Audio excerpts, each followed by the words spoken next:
What's going on there, YouTube, and welcome back to another comic book video. Okay, guys, so we are basically going to continue our coverage over the X of Swords event, and we actually pick up with chapter 17, 18, and 19. Now, of course, we're right now in the middle of the war between Arrako and Krakoa, but of course, this war is kind of different because both sides are right now playing different games that Saturn has put together in her grand competition to see which side is actually going to win, Arrako or Krakoa. Now, with that being said, though, right now, Arrako is winning 5-2. And the reason why, because it does seem like Saturn is actually helping Arrako win different rounds to get more points. Because every single time it seems like the X-Men should win that round, they actually lose. And the question is, why? Because Saturn does pull something out of her sleeve at the very last second that gives the point over to Arrako. And so as we cover these next 3 chapters, you are going to see Arrako actually win different rounds and getting more and more points. But here we go, X of Swords, chapter 17, 18, and 19. Here we go. Now, the first round we actually do see is Magic finding Pog once again. Except this time, there is no arm wrestling. They won't use their swords. They're going to fight with their bare hands. Which, of course, you would think that this is not fair for Magic. And matter of fact, you actually have Pog eat Magic. And so we're left to believe that there is a possibility that she had died just in the opening pages of this book. But she does pop right back out and actually being able to win that round because she defeated Pog. And so now it's Arrako 5 and Krakoa 3. And so it does seem like maybe Krakoa could possibly have a comeback here and actually win the tournament. But of course, like I said earlier, when it comes to Saturn, who put this game together or these different games together, it may seem like at first Krakoa could come back and possibly win, but that idea goes right out the window. Because we do get a couple pages that basically show us what the two sides have to go through, the different games they have to go through. Now, of course, while the two sides are playing these games, we're seeing Arrako just getting more and more points. Krakoa does get a point here and there, but Arrako gets so many more points. To the point, after these 2 pages, we come to find out that Arrako now has 12 points and Krakoa has 5. And so that comeback I mentioned earlier, yeah, it goes straight out the window because it seems like maybe Saturn is actually helping Arrako win. And of course, Krakoa's people are getting very upset because right now they're actually losing almost every single round. Almost, not all, but a good chunk of those rounds.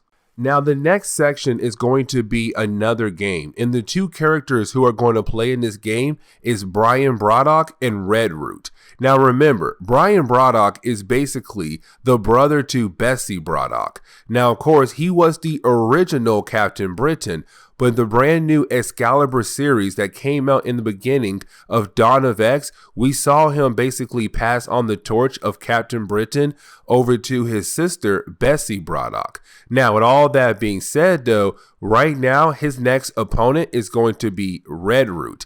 Now, remember, Redroot is for Arrako's side, but she's kind of like Cypher in a way, not really more of like she can understand every single language that's talked to her, but basically she's able to communicate with Arrako, the living island. That is why I say she's kind of like Cypher, because Cypher does talk to Krakoa, the living island, and those 2 living islands speak a language that most people cannot understand, except Cypher and Redroot. Now, here's the thing though, our 2 characters, Brian Braddock and Redroot, they're going to play in a game, and this game is a race. Here's the problem though, this race takes place in the Crooked Market. Now remember, the Crooked Market is this region in Otherworld where you're able to get almost anything you want, except it always comes with a cost though.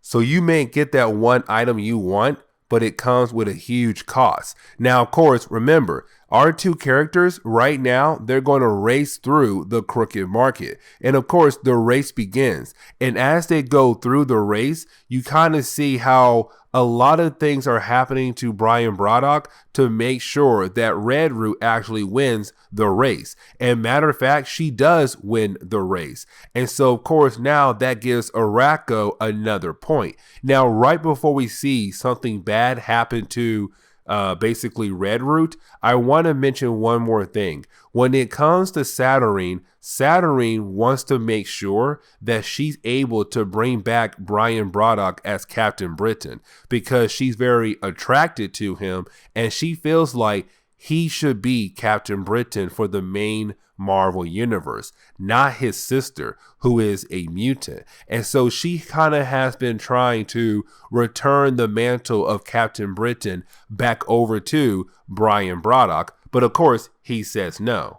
But getting back over to Red Root, remember what I said earlier. When it comes to the crooked market, you may get what you want, but of course it comes with a huge cost. Now, the crooked market, it actually belongs to a character known as Mad Jim Jaspers. And so, of course, with Red Root actually winning, yes, she got her team a point, but then she's captured by him because, again, almost anything you want in this area of Otherworld, it comes with a cost. And she wanted to win, so she won, but it came with a cost. And so now she's captured. Now, the next couple pages are really more of Marvel showing us that, yes, something is going on with these games because Arrako just keeps winning. Because the next few games, it gives Arrako many more points, but Krakoa does not get any more points at all. And so after those couple pages, it is right now 17-5. So Arrako has 17 points while Krakoa only has 5. That comeback is most likely not coming now. But to wrap up the first chapter, oh my God, this is probably the best moment in this chapter right here. You have Storm actually fight against Death. Now, Death is one of the original children of Apocalypse. Now, when it comes to Death, usually when you look into his eyes, well, let me explain what happens to you. So when it comes to Death, Death has the ability where if you look into his eyes, he basically can send out a mist. And this mist actually eats away at your body to the point where there's nothing left of you. You just completely disappear. And so with that, of course, he's now going to fight against Storm. Now, here's the thing though. That power only activates when Death takes off his mask and you actually look into his regular eyes. And so right now, Storm can look at Death because, well, he has his mask on. Now, here is another thing we saw earlier in an earlier video. When it comes to Death, he's very intrigued by Storm. And the reason why, because Storm technically never died in Marvel Comics. There have been moments where she somewhat died, but came right back at the end of the book she died in, or the next book where, of course, she's brought back to life. But of course, over the years in Marvel Comics, she never truly died. And so Death looks at her very intrigued, and he kind of likes her because she's not actually scared of Death. Like, if Death is gonna knock on her front door, she will basically accept it. Now, in this fight, they have to fight with their swords, and their fight does last for a few pages. Now, you do have Death begin to take off his mask and try to use his death stare on Storm. And remember, if you look into his eyes, you begin to fall apart, and just disappear. But of course, as soon as he pulls off his mask to look at Storm, Storm used her own sword to show his reflection so that he basically looks into his own eyes. And when he does that, his own powers begin to work on him. And so, of course, Storm won the match because he begins to fall apart, but also these vampire creatures begin to eat away at him. And so that's another point for Krakoa, thanks to Storm. Now, the next chapter, we actually focus on the Hellions. Yes, the Hellions. Chapter 18 is Hellions number 6. Now, remember, the Hellions are Mr. Sinister team of crazy people. Now, we haven't seen this team since like Chapter 6 of X of Swords, where their original plan was to go over to Arrako and steal all the swords before the people of Arrako could get their swords, to basically make Arrako forfeit the competition before the actual competition had begun. The problem is, though, we can say right now they failed that mission because the Arrako people were able to get their swords. And the question is now, where in the world have the Hellions been to or been at? Because when they actually arrive in this chapter, they're just now arriving in Arrako or Armeth. They're just now arriving. And that's the huge thing now. Where were they? And of course, look at the team. It looks like they have been through a lot because most of them are banged up because their travels was one of the worst travels to get to Arrako ever. And that is the moment they are actually confronted by a character known as Tarn the Uncaring.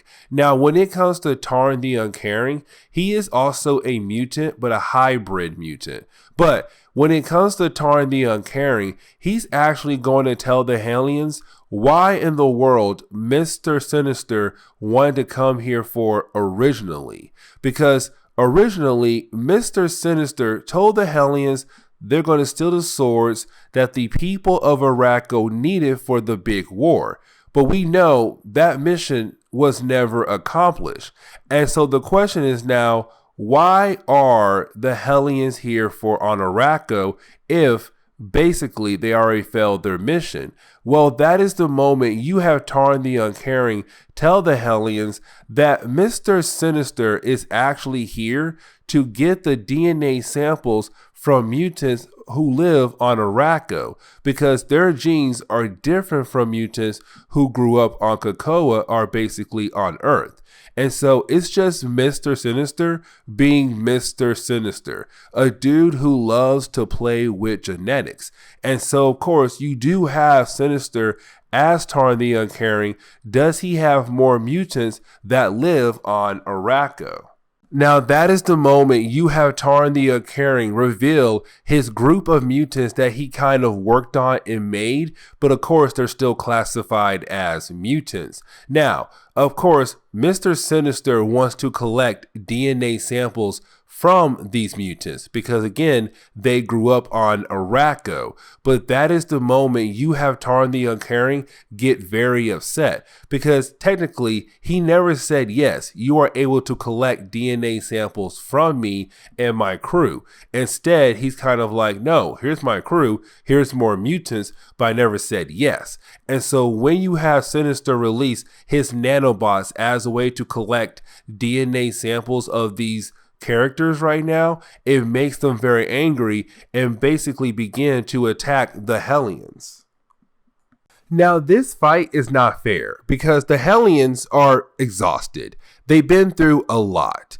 And when they arrive here, they now have to fight against more mutants, and these mutants are technically stronger than they are. And so this fight is just not fair, especially for the Hellions, who are exhausted. But of course, Sinister doesn't care because his nanobots right now are collecting samples of the mutants from Arrako as a way for him to kind of experiment on down the road. But either way, though, the Hellions, they're getting taken out. Empath leaves right when the battle begins, but Orphan Maker and also Nanny, they're killed off. And so that's two characters who are dead right now, and one character ran away. The Hellions do not have numbers in their favor. And so you have Psylocke call out to Sinister and say, we have to go. It's just her, Wildchild, Havoc, they have to go, and Grey Witch as well too. But of course, Sinister wants to make sure that he collects every single DNA sample of the mutants from Arrako. And when he does that, he does hand over the box of samples to Psylocke and tell her to basically leave leave and take the injured people with her as well, as he will stay behind to fight against these creatures. Now, honestly, you would think that this would show that Sinister is actually caring about his team even more, as a way to stay behind to make sure they get away. But the reason why I say he doesn't actually care is because when the team actually used a Krakoan gate to get back to the island as a way to finally rest, you have Sinister reappear. But when he does reappear behind their back, but he throws out a lot of black smoke to cover his tracks. And he does kill off every single member of the Hellions who were able to escape back over to Krakoa, as a way to make sure that his secret stays a secret, that no one comes to find out that this dude really lied to the Quiet Council to go over to Arrako just to collect DNA samples of mutants who are from Arrako. And so that's how we wrap up this chapter right here. Now, getting into chapter 19, we actually pick up with Cable number 6. Now, with this book right here, we actually pick up with the Quiet Council. Now, remember, the Quiet Council is basically a group of mutants that come together to make big time decisions for the island. Now, of course, the Quiet Council is right now talking about what should they do with the external gate, but also they want to know what happened to Sinister when he went over to Arrako. Now, they still believe that Sinister and the Hellions went over to Arrako as a way to get the swords that Arrako was supposed to use in the war, but get the sword before they actually do. But of course, we know that when it came to Sinister, that was not his plan. His plan was to gather DNA from mutants who are from Arrako. Now, of course, you do have Sinister tell the Quiet Council what he wants them to know. Of course, not knowing about how he basically stole DNA from mutants, but of course, he really can't explain what happened to the Hellions because they all died after that suicide mission except him. But either way, though, you do have Sinister telling the Quiet Council right now that they should go ahead and just close off the external gate, because he tells the Quiet Council the mutants from Arrako, they're powerful, but they have been battling in war for thousands of years, meaning that they're more prepared to fight than we are. And so we should basically close the gate that leads into Otherworld before Arrako's army is able to get here and invade our Earth. And of course, you have Charles Xavier say no, because we still have mutants, which is the X-Men with their swords, over in Otherworld still fighting to protect our land. And so we can't just close the gate off because you feel like we could possibly die. It's Charles Xavier saying, I care for those mutants and I believe they will win and come back victorious. But then we jump back over to Arrako, which of course we actually do pick up with Cable because this is a Cable book. But we actually do pick up with Cable getting ready to fight against Bay the Blood Moon, because this is the next round. Now here's the thing though, when it comes to Cable and Bay the Blood Moon, they have to fight to the death. And that right there is very huge. Now, this is Marvel kind of pointing out that when it comes to this Cable, the younger version Cable, he's still not as seasoned as his older version counterpart. And what I mean by that is, yes, Cable is a great fighter with guns, swords, whatever, but he wasn't as good as his older version as we had in the early days of Marvel Comics. Because remember, the younger version killed off the older version because the older version kept messing up. But the older version was a very well-trained fighter. This Cable is not. And so as he fights against Bay the Blood Moon, he loses to her. He cannot stand toe-to-toe with her at all. And of course, it does look like he's about to lose and about to die because, again, this fight was to the death. But of course, he was saved at the very last second by Cypher. Because remember, in an earlier chapter, Cypher and Bay the Blood Moon, they got married. And you have Cypher kind of tell Bay the Blood Moon, please don't kill him. Let him live. And you have Saturn say, okay, listen, the match is over. He lost. He gave up. Point for Arrako. But of course, you guys, Krakoa, are continuing to lose this tournament. And so now It is basically 18 Arrako, and Krakoa only has 6 points. Now, this leads up to Cable actually contacting his mother, which is Jean Grey, and also contacting Cyclops as well, his father. Now, the reason why, because it's Cable using his mind as a way to talk to Jean Grey and Cyclops about what's happening right now in Otherworld, how their side is losing the war. It is 18-6. And right now, Cable is scared out of his mind. Cable feels like they are about to lose. And that right there is scaring him. But he's like, guys, we can't do it. Get ready.